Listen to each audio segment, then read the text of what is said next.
23 July 2019 at 5 p.m. I'm going to call a special Board of Trustees meeting for the Village of North Hudson to order. Roll call, please. Trustees Head. Here. Leaf. Here. Mass. Here.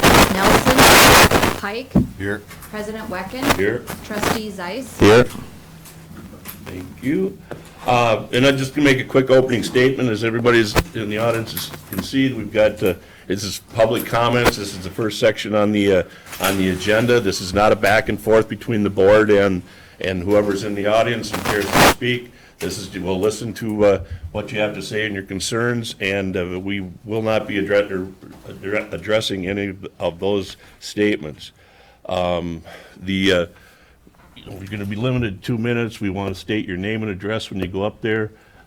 Please, not repeat comments. We've been hearing this for pretty much a month now and we're pretty much aware of what's going on. So, and a lot of people have challenged on why we closed the launch, and as I've told numerous people numerous times, it's a safety and staffing issue.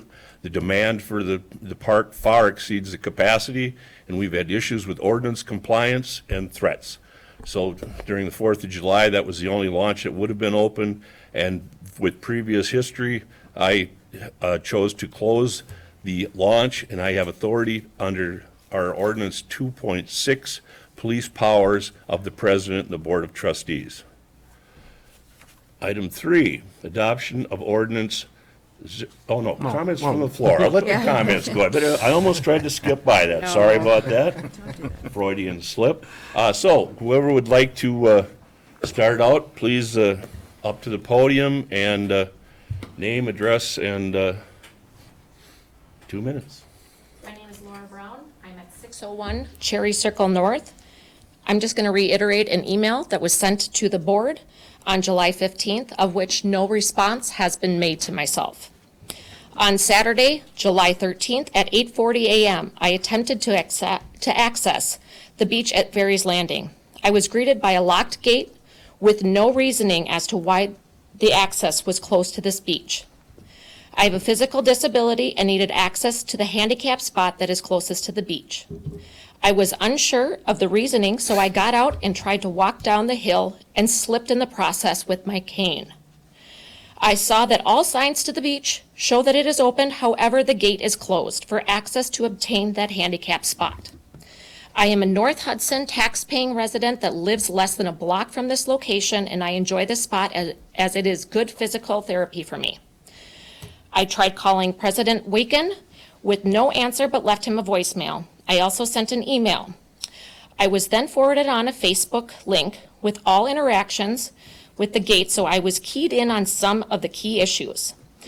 President Wecken called back at 5:43 p.m. and we had a 32-minute long phone conversation. During that phone conversation, he made several statements. He stated he made the decision to close the beach due to safety concerns.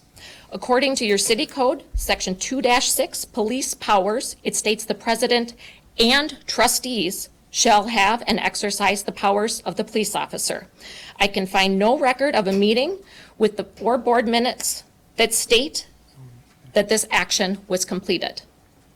He stated he made the decision based on numerous complaints from the neighbors. Once again, when did this meeting occur? For the board to hear those complaints and make action necessary to address those complaints. When and where was that posted for that meeting to occur, to hear such complaints? The village municipal code shows that all decisions require a 2/3 board vote. I can find no record of such votes. Please provide the minutes of those records of those votes. President Wecken stated that he was trying to figure out a way to make the area a no-wake zone to make it safer for the swimmers. The St. Croix River is a federally protected waterway under Section 7 of the Wild and Scenic River Act. Since this is a National Park Service oversees the waterway, what input did the Park Service and the Wisconsin Department of Natural Resources have on this decision? Under the Americans with Disability Act Title II regulations, public buildings, roads, parkways, and beaches must be made accessible to persons with disabilities. Since this is a public beach and not private, access should be provided. As a person with disabilities, this action restricted my rights to the public beach. I then requested a board meeting for the purpose of this public hearing. I thanked the time. I forwarded this on to the St. Croix County Sheriff, since it was noted that President Wicken had stated that he was in conversations with the St. Croix County Sheriff. I received a response back from the St. Croix County Sheriff stating that there was no such talks upon him and no meeting minutes to record such talks since no talks had been made. Again, I am a concerned citizen of North Hudson with a physical disability. I moved to have this launch opened back up. Thank you. Thank you.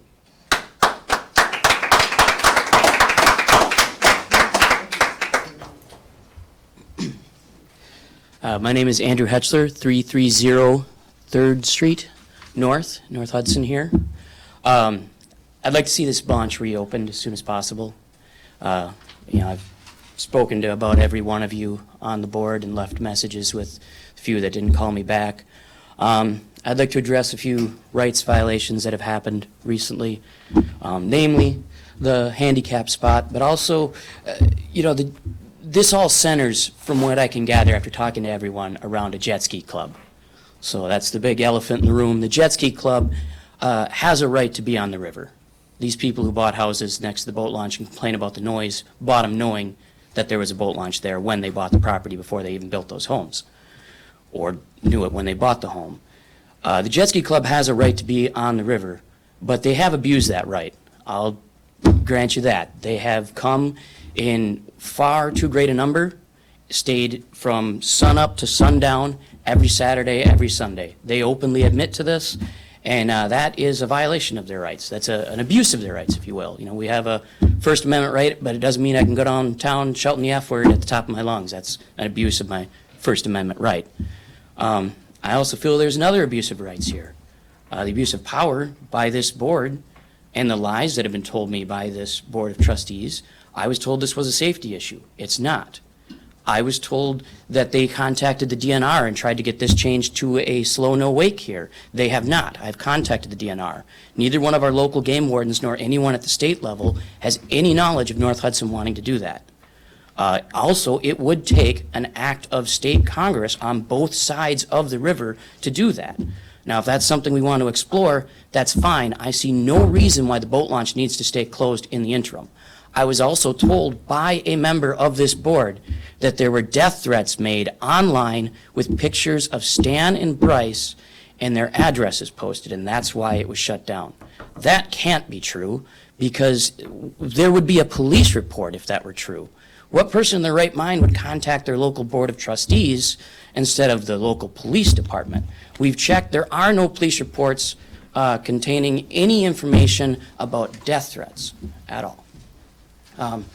With that, I just ask that you reopen the boat launch. There's nothing about this that makes anyone's life more safe. It's not a safety issue. This is clearly a complaint issue. Please reopen the boat launch. I yield the floor.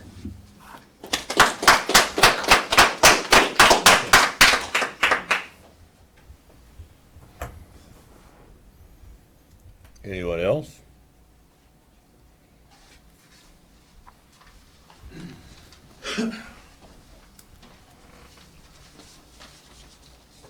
Margaret Harris, 316 Summer Street North.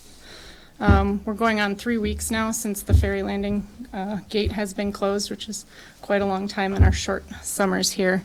And I just want to kind of convey my disappointment in how this situation has been handled. Like President Wicken just stated, the reasons that I was given were demands exceeding capacity on the weekends, the amount of vehicles and pedestrian traffic on the pedestrian mall, and the parking lot, as well as ordinance violations, also the threats that were mentioned.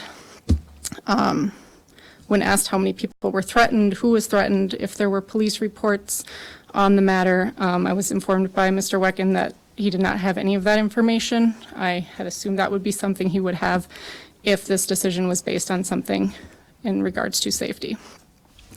So I have 2 points to dispute here. One, I don't believe that having a busy river access point on the St. Croix River is justification to slap up a sign and call it safety. As we all know, all the river access points are busy on the weekends. As far as the demand exceeding capacity, I'm not sure who quantifies that, but I've been launching my boat down there on weekends for 2 years and have never had to wait for more than a couple of vehicles in front of me to launch while my kids safely swim at the beach nearby. And more often than not, we're also able to find trailer parking for our boat. Secondly, I had to do my own research on this investigation in regards to threats, as nothing was provided. I've spoken to board members, I've talked to the police, gone through 3 years' worth of meeting minutes on this topic, obtained police records for incidents at the ferry landing, and still haven't found any evidence of a safety concern to the public. The only threat I could find was documented back in 2013 when someone threatened to smash someone's camera for taking pictures of them. And that, again, that was 3 years ago. Not an immediate threat. Additionally, the concerns expressed by nearby neighbors to the board in the past have been noise, volume of traffic, parking, large crowds, large wakes, etc., none of which are safety or justification for a closure. The concerns raised by residents on the July 2nd meeting that was immediately preceding the decision were things were brought up. People didn't feel safe bringing their grandchildren down there, things like that. But all the rest of the concerns were in regards to the jet skis operating out on the river with noise, speed, wakes, all things that are not within the jurisdiction of North Hudson and need to be enforced by the St. Croix County and the DNR. Had nothing to do with where they launched their boats or their watercrafts.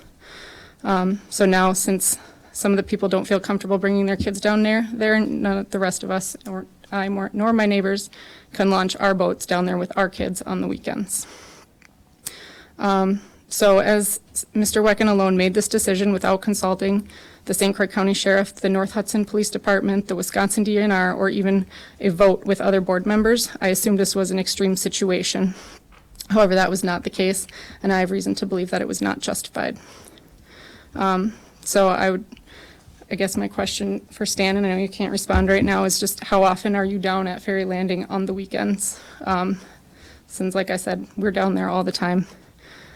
So if you are taking the word of a few residents, I think I would just like you to take into consideration the rest of the residents that have spoken on the July 11th meeting, as well as the residents that are speaking today, and take that into consideration as well. I respect the other residents' opinions and their want for a less congested space, and feel the village can continue to work on updating ordinance to make improvements, but that should be while the gates remain open for all of us tax-paying residents. Thanks. Thank you.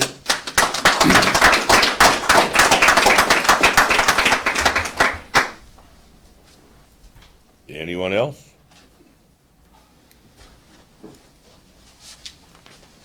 Andrew Bradley, 219 Helen Street. I don't believe there's a safety issue. Real quick, just as far as I'd like to address the entire board as far as the proposed ordinance number 4. The changes proposed, I just feel are a little ambiguous. It says that the mall can be closed by the order of the village board or line of succession. That doesn't really give any how or why to the matter. Therefore, I think that needs to be reconsidered in the wording of this ordinance. That's all I really have to say about that. Thank you.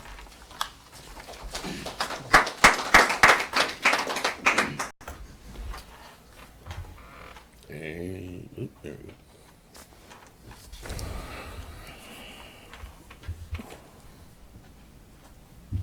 My name's Juan Shad, and I live at 316 Summers. I think a lot of people have the concerns that they've expressed, and a lot of us feel that way. They go back and forth one way or another. I think that instead of speaking for everybody else, as somebody that lives here, I hope that in the future you guys do a better job communicating with us, the residents, because of this. What's gone on for the last 3 weeks with rumors and this and that and the things that have been said, you guys can do a lot better job. We expect a better job out of you. Show us that you can do that. So that's all I got. Thank you.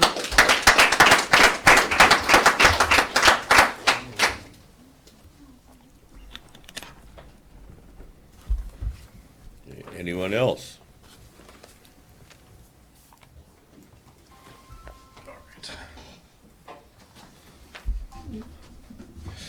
Nick Cairns, 17030 Prospect Place in Minnesota. I'd just like to say that the nonsense that's gone on involving this whole thing is kindergarten level stuff.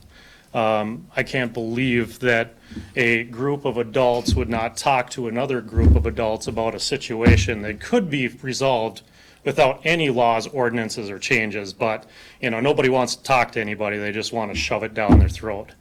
You know, we're going to be on the water whether we're here, we're over on the other side of the river, we're down here. And, you know, it would probably be better for you to talk as adults and come up with solutions than to just keep pointing fingers and playing a kindergarten game of telephone. It's been ridiculous for 4 years. We've tried to follow every rule, every ordinance that you keep doing. You know, you put a swimming area up to push us down on the end of the pedestrian mall, and all we did was get pushed up against Bryce's property and get smashed into a smaller area. There was never any safety concerns. As far as I know, there's not one person that was that had an accident report regarding a swimmer, a boater, or a jet skier in the area where the designated swim area is. So take it for what it's worth. Thank you.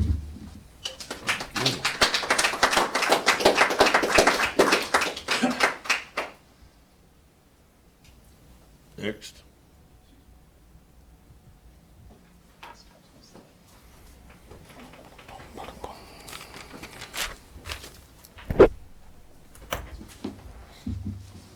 Ian Doherty, 371 Pineview North, Hudson, Wisconsin. I moved here in 2012, and I really enjoyed the Ferry Landing Beach, really enjoyed using it with my family, bringing my kids down there, swimming. Just, you know, in 2016, I came to the meeting when there was more rules, they're putting the swim area up to, and we're reviewing all the minutes. Is obviously biased to try and get rid of people riding jet skis. I have a jet ski, I ride a jet ski. You know, I met all these people down there riding jet skis, nice people. And this is kind of ridiculous. Now closing down the launch, having to, you know, what was a 10-minute ordeal to go down there and launch our boat, go on the river, go ride a jet ski, is now become an hour to drive over to Bayport, to drive to Prescott. It's just ridiculous closing it down for a couple of complaints consistently from the same people. And the bias against water users is, I've read all the meeting minutes. There's quite a bit of bias against personal watercraft users from the board, and I don't think that's, the DNR has told you can't do that. Make a rule against a certain kind of watercraft, and it's, all the meetings have been is attempts to make a rule against personal watercraft using that beach. I do have one complaint that, about the complainant. There's a police report in 2016 where they put a picture of my minor child on a police report, which due to public record laws is a open forum, so they're displaying images of my kids on their police report, complaining about jet skis. So that's all. Thank you.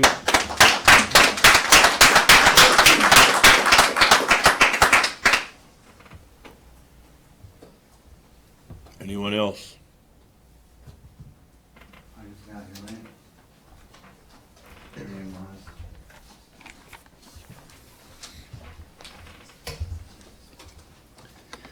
My name is Dan O'Connor, 615 Michelson Street, North Hudson. I've lived here my whole life. I think one of the things we should do is make it a fee-pay area. I know that sounds horrible, but that's the way they do it every place else. the locals would pay, residents would pay maybe a little, the non-residents would pay more. Again, that sounds horrible. But I think a lot of the reason people are flocking here over time is because it's been free. And, you know, I grew up here and nobody knew about it. Then some people knew about it. Now everybody knows about it. I'm not trying to kick out everybody, and as I've said, you know, I love Minnesota. I hope you guys win a Super Bowl. You deserve it. So I don't want to get rid of all the, I don't want to get all of them, but, you know, people are coming from a long ways away to use, you know, what I've been using and paying for just because it's free. And as a park and a beach, you know, they're going to have to pay a little something too. I know if you want to just go swimming, if you're using the park and you're parking a car, you know, you got to pay a little toll to the troll. So again, locals pay a little, out-of-towners pay more. If I want to use downtown Hudson, I got to pay a non-resident fee, so I don't go there. That's my free will.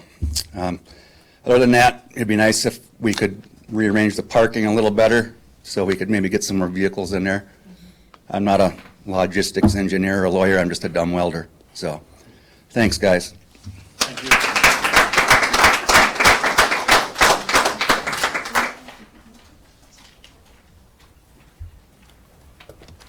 Anyone else? Going once? Going twice? On to item 3. Adoption of ordinance 3-2019, amending chapter 74, Parks and Recreation, section 74-1, Park and Beach Hours, and 74-2, Ferry Landing, Park and Beach Restrictions, approval requested. Stan, I'd like to move to approve ordinance number 03-2019 with 3 amendments. Thank you, Ryan. Is there a second? What are the amendments? I mean, technically, by Robert's rules, we should have the main motion on the floor first and then do amendments, but I don't know if Paul disagrees with us about that. No, I mean, if we have a second, then we'll discuss, and Okay. that's when we'll bring up. All right, second. Okay, the second, Kathy, thank you. Okay, Brian, you start the discussion. So section 74-1, where it says park and beach hours and parking, I thought we ought to put that just parks in general. That's number 1. Number 2, under section 74-2, A, where it says no portable container designed or used for the transportation of gasoline shall be allowed. I think that should be outside of the designated parking area with Ferry Landing Park should be stricken, and it should just be allowed, including the adjoining pedestrian mall. And item number 3, under section 74-2B2, where it says, for the purposes of this section, watercraft parking shall include anchoring of watercraft or the placement of personal watercraft stands. I think we should take the word personal out of there.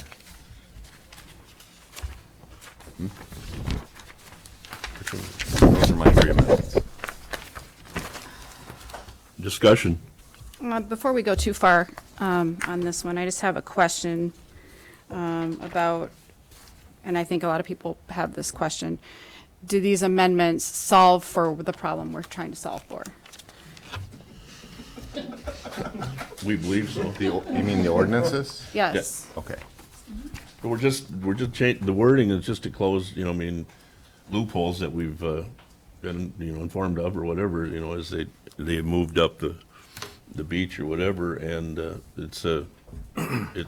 we believe that with the wording that we have now, that it's more enforceable, and that's been the problem, is that we haven't had a bill, you know, the judge has thrown out one of our deals because of the wording or whatever. So the reason that we're changing this is to try to make sure that all people can use it. We want I want the boat launch open as much as anyone here, believe me. And this is what we're trying to do, is to, you know, get an ordinance that are enforceable and that we can open it for all users. Stan, were these presented before a prosecutor or a judge in order to vet the enforceability of the ordinance as they are being proposed right now? Paul? Well, I was part of drafting them, and, you know, it's my opinion that they're enforceable. Right. You know, they're not designed to prohibit any one type of user. The intent of the park on the top of the hills to be used for a park. There's designated parking spots for the parking of automobiles. There's designated parking spots for the parking of trailers. Those need to be enforced. The pedestrian mall is not a park. Pedestrian mall is a place where people can travel down to the river and come back. It's not a place, they can get access to the beach. There's a handicap parking stall down there to provide access for handicapped individuals, but the pedestrian mall is not designed to go down to the river and put your lawn chairs out and park all day, or to use as a parking spot for your boats all across not only the beach, but the pedestrian mall. The mall's there for people to come and go, not to come and stay. I would recommend some type of diagram to specifically define and designate that when we get to that point, so that there's no question where that pedestrian mall is and where these ordinances are to be enforced. And if it's appropriate to put some signage down there, we can certainly do that. And that is the plan, to put signs down there explaining posting the ordinances. We're working on this. We have maps of of where the pedestrian mall, and the boundaries of the park are. And that, to me, is in phase 2, with the parking and the other issues that we have. But right now, we're just trying to address the pedestrian mall and get that back under control. And opened up. And opened up, exactly. Okay, anybody else? Hey, if somebody rents the park, what take precedent for parking? If somebody paid to use the park, do they own the parking spots for that day? Or is it just you're lucky if you get a spot, but you own the park and you kick everybody else out of the park if you rented it? It's for the pavilion. For pavilion, okay. If you reserve the park, you reserve the park pavilion. Okay. But Just no, the it park doesn't itself, include or- parking Yeah, spots. just the park yourself you get. I have a question for Chief. So, hi over there in the end. How do you feel about the changes and enforceability, and especially the 15-minute rule I'm seeing on here? That's a little bit, it gives some time constraints. It's basically, don't park down there, get in, get out. It's basic common sense to just get in and get out, and you're giving a parameter to that, but how do you feel about all the changes? I'll try not to give my opinion too much because it's your decision to move forward, but I obviously have had quite a bit of time to review, and one of the biggest things that I looked for is the enforceability side of it, because if you give me an ordinance that I can't enforce or doesn't have teeth, if you will, or is not easily understood by the people that are using it, it's difficult for me to move forward. As far as the 15-minute, I guess I don't have an opinion on what the time frame is. It's going to be difficult unless I have an officer that's sitting down there from the time that they start the launch until the time that they come back and remove the boat, to really do a lot of enforcement on that. But if we get a person that complains or a citizen that is down there, just like we do on a lot of other things, we would take a statement from that person, and if the boat's been sitting there for 30 minutes or 45 minutes, we're gonna have to use the information that we're provided. Or if an officer goes down there and sees a boat and then it does stay for 15 minutes and it goes past 15 minutes, they could enforce that particular ordinance, just to answer that particular question. Okay. But I think, Kathy, it's important as a public safety committee that we have that discussion in our next meeting Right. to support his overall Exactly. enforcing of this. So. Right.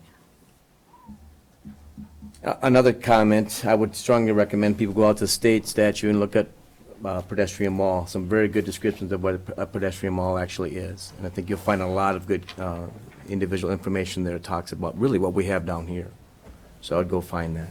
It's out there. Anybody else? Discussion?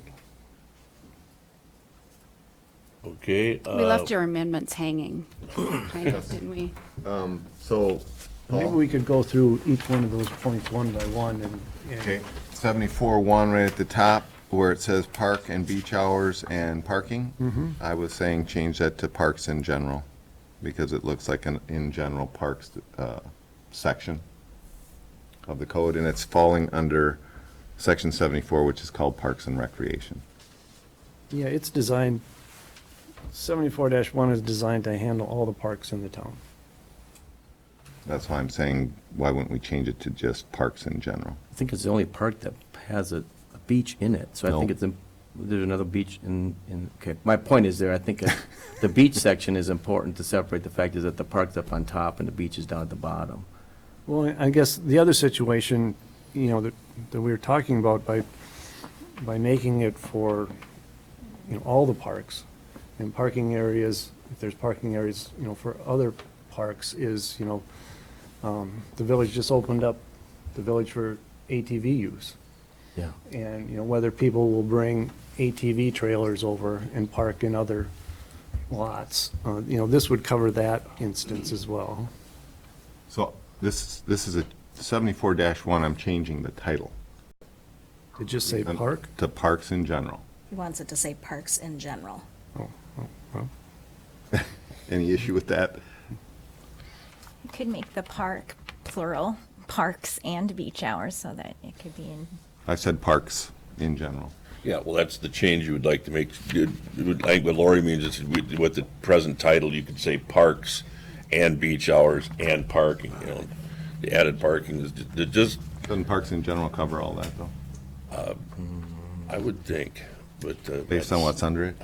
This is a title, section 74-1 title change. Anyway, that's just my thought. Okay, no, all right, that's your first Yep. amendment?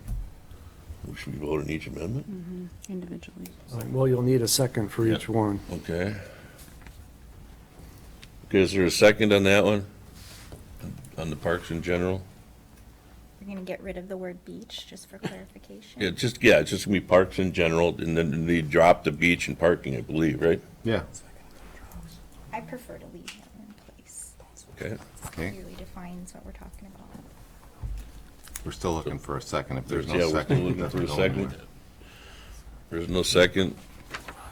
Here, with no second, that Stays as park and beach hours and parking. All right, second amendment was section 74-2, where in A, the no portable container designed or used for the transportation of gasoline shall be allowed, including the adjoining pedestrian mall. So it's striking outside of the designated parking area within Ferry Landing Park. Well, I guess I can explain the rationale for that language. Okay. And that is that, if someone is parked at the top and using the park and happens to have a, 2-gallon can of gas in the back of their pickup truck, if you take that language out, then they would be in violation. It's in there to allow someone to park in the parking lot on top of the hill that happens to have, some gas for their lawnmower in the back of their truck or something along those lines. I'm just saying, why would we allow any fueling of anything down there in the park? Well, you're not allowing fueling. Fueling says. That's different. There's That's no no fueling fueling. anywhere. Craft is prohibited This is within just the park. having the container. What does outside the designated parking area within Ferry Landing Park mean? Well, the designated parking area is the parking area So that's just the signed at the parking? top of the hill. Right. Fairyland Park and the pedestrian mall are two separate things. So this is limited to the parking area signed at the top of the hill in the park. You can't refuel anything anywhere in the park or the pedestrian mall, Right. but you can have your can of gas in the back of your truck sitting in the parking lot up on top of the hill if you want. We didn't want to make a violator out of someone, for an unintended consequence, I guess. I mean, Okay. and that's up to you guys to see if that makes sense or not, but that was my thought process when I did it. Yeah. Well, it helps understanding your thought process, I guess. Yeah, well, I don't know of anybody that, just purposely goes out and leaves a gas can in the back of the truck or whatever like that. That's a safety issue as far as I'm concerned, It too. could but- happen, I guess. But, it certainly, it could certainly happen, but, as long, the added, language, with no fueling, I mean, that should pretty much cover it. Okay. Okay? Any other comments on that? Okay. All right, I'll pull that one. All Leave it right. as it is. And then the last one is 74-2B, number 2.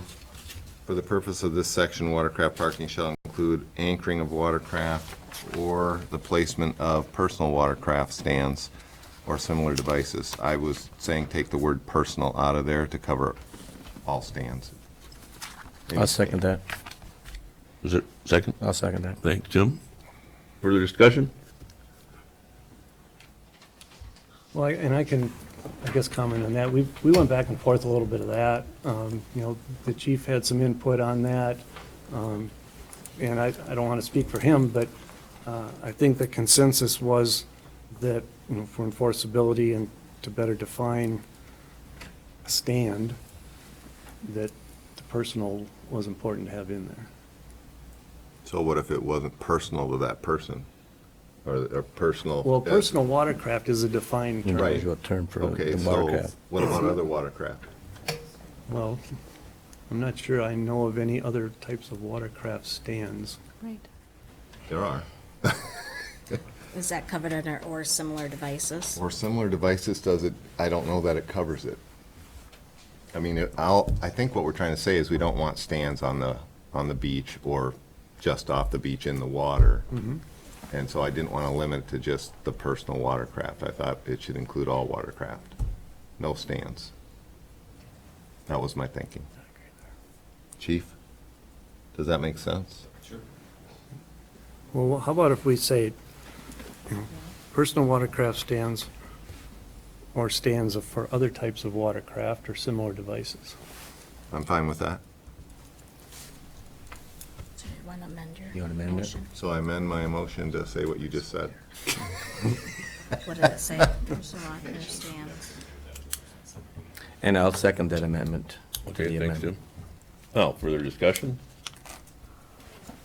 Hearing none, that's amendment, so Kathy? Is it a roll call for? Just the I was amendment. going to roll call this, yeah. Okay, yes. Yes. Yes. Yes, Yes. Yes. And yes. thank you. All This is right, on the amendment. Do we need to This do is it on just the amendment, Right. and then we have to vote on the whole thing. Correct. And then we'll Yep. vote on the whole thing. okay. Ready, set?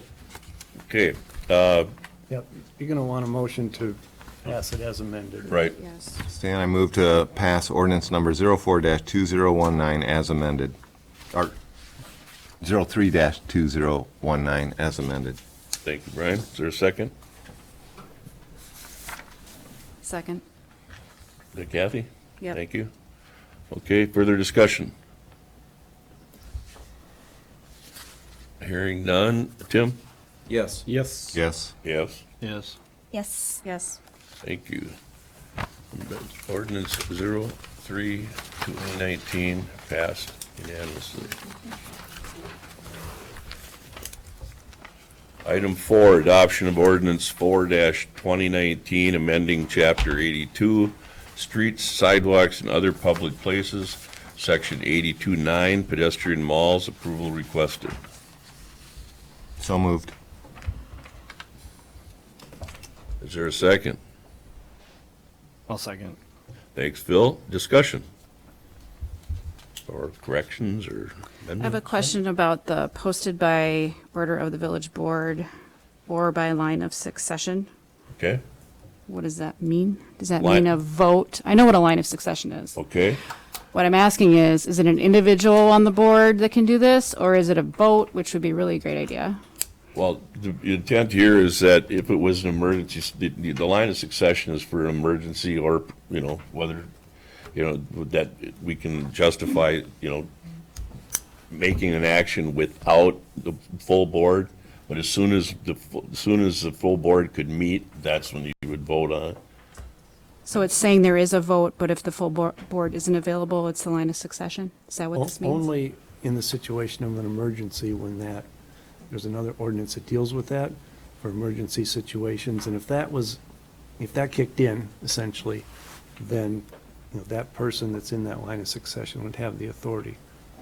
But otherwise, it's the full board. A full board vote? Yeah. Because it doesn't seem clear in this language? Well, that's, so you would like to add, By order of or by vote of the village board, or,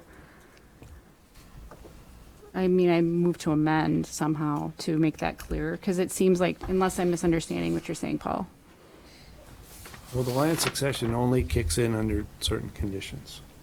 So if those conditions aren't met, then that provision is not applicable. But in section 2-6 of our ordinances, where the president and the trustees have police powers of, it mentions, I mean, what do you consider an emergency? It mentions disorderly conduct. Well, what we're trying to do here is essentially clarify, the situation that was brought up by the resident here, and that as to how we're going to deal with closure in the future. Okay? And it's going to be done by the village board. And that's going to trump Stan, or who's ever sitting in Stan's chair Down the road. down the road. Unless, of course, you have a flood, you got a tornado coming through, Get it the whole wipes out thing washes everything. out like it did a couple of years ago. Yep, say the gas line breaks down there. Gets exposed again. You don't have time to round up the board. Right. If you got a situation like that, you gotta shut that gate. And then That's you have an covered under a emergency. different, that's a different ordinance entirely, Yeah, correct? that kicks in, yeah, in those types of, it's, Yeah, we- it's very unusual situation Of course. we're talking about here, and hopefully situations that don't arise. The way you explained it, now I understand it. Because it wasn't, I was trying to correct this sort of, like, so it looks like it's a board vote, or it's this line of succession, or it's the emergency that's a different ordinance. That's all I wanted to know. Okay. anyone else? Well, we have a motion and a second on ordinance 04, 2019. And we've been consistent. Kathy? Yes. Yes. Yes. Yes? Yes. Yes. And yes. Thank you. And I'd like to thank everyone for coming. We have had issues, and we want the landing open, but we want it open and safe for everyone. And that's what we're trying to accomplish. So I hope that, you understand this is a very difficult situation. The complaints have been going on for a lot of years. You read the sign? But the complaints have been going on for years. I've had people ask me to close that before, and I've not done it. So it got to the point now where we're having more complaints and more issues down there, so this is why we're changing it. And when will this open? With these two ordinances, the ordinance has to be posted, or published, not posted, before it can take effect, so we can't publish it until next week's paper. So this weekend it will be down, and after the fall, when these are published, then we'll open it back up. Essentially. Thursday run though for the paper? It's, That's already been, the deadline was Monday at noon, it actually was last Friday. or last Friday. So I'll send it to him tomorrow. It'll be in next week's paper, Thursday. This weekend it will not be open? No.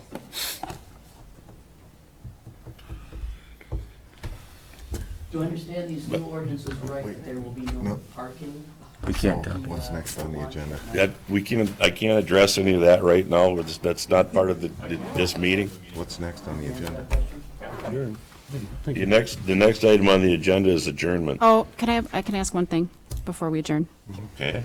So besides being published in the paper, how else are we going to tell people about these new rules and what it all Posting means? signs down at the landing. That's it. Okay. Well, and we could do the I'll list. put it on the website. It's on the website. Okay. I'll put them on the I'm just website. asking. And then my plan is to try and get copies of the ordinances posted down there until we can get the signs made as well. But they'll be out on the website. Okay. We can't take questions. I can't. Just ask her after. After. Okay. We stand adjourned at, let's Let's see, 5:46, it looks like. Thank you.